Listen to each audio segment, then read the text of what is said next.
Hello friends, talking about the same book again, Listen Like an Elephant. Today I'll be including inclusive learning through this book. So what is inclusive learning? Let's first look at the book.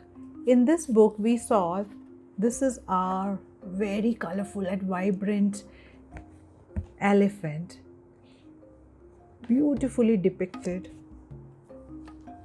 Now, she has so many friends in the same environment in the jungle.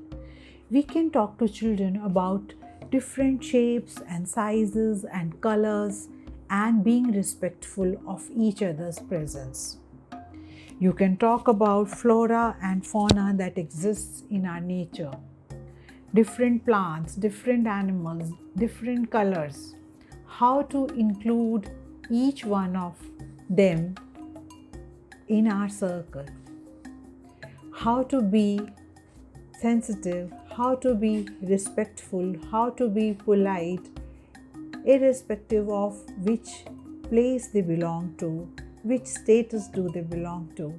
So, talking to children about all these things in the classroom, right from the age group where they become sensitive enough to understand these things.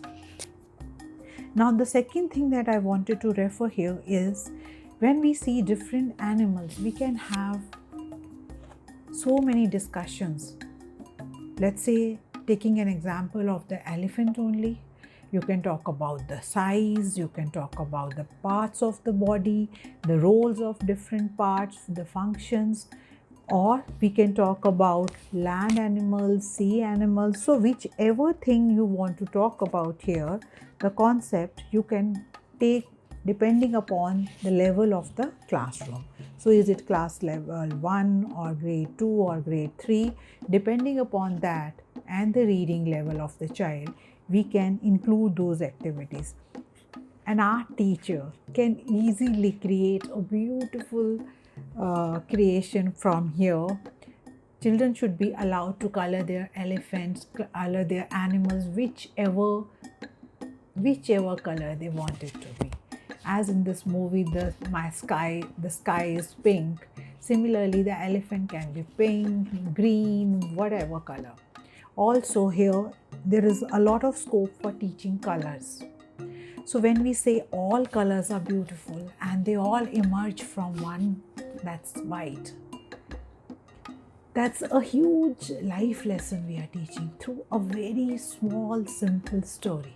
A very beautiful, simple book. We can teach so much that all of us are finally one. Whichever God we may pray to, whether we are Hindus, Muslims, Christians, or Sikhs, we all pray to one. We are all in one universe. We are part of the universe. When we fall sick and we need blood, we do not see who is donating blood. So this is how, right from the beginning, if we inculcate these values of inclusive learning, talking about different concepts and then talking about what inclusive teaching is all about. It describes the range of approaches to teaching that consider diverse needs and backgrounds of all students to create a learning environment where all students feel valued and where all students have equal access to learn. Nobody should be deprived of education. Nobody should feel invisible in your classroom. There should be no disparity in the eyes of the teacher depending upon the class the child belongs to, depending upon the color.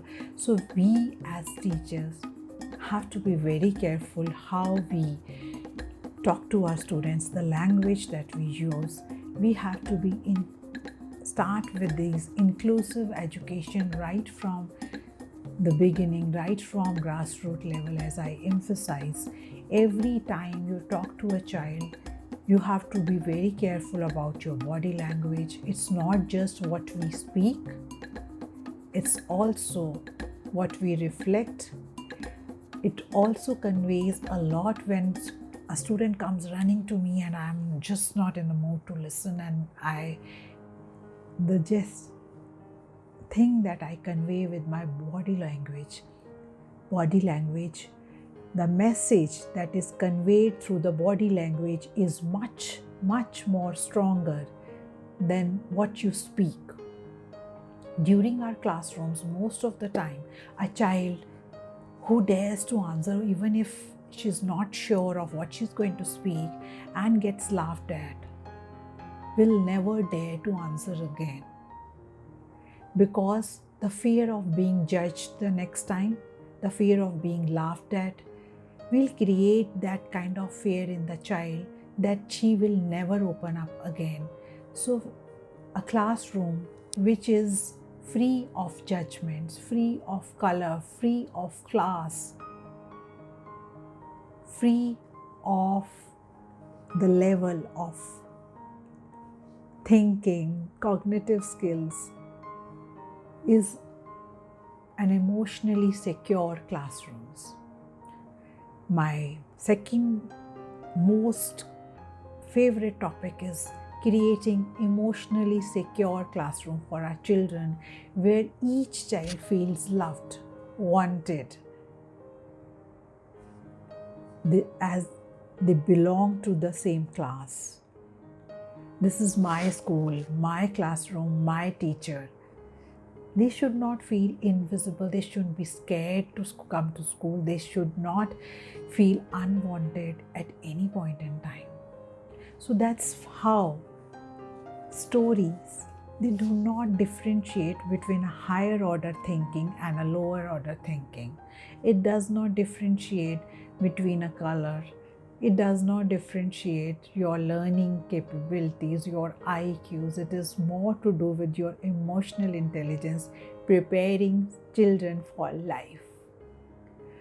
So this is Indu emphasizing the need to create emotionally secure classrooms. Hope you like my videos. Don't forget to subscribe. Bye-bye.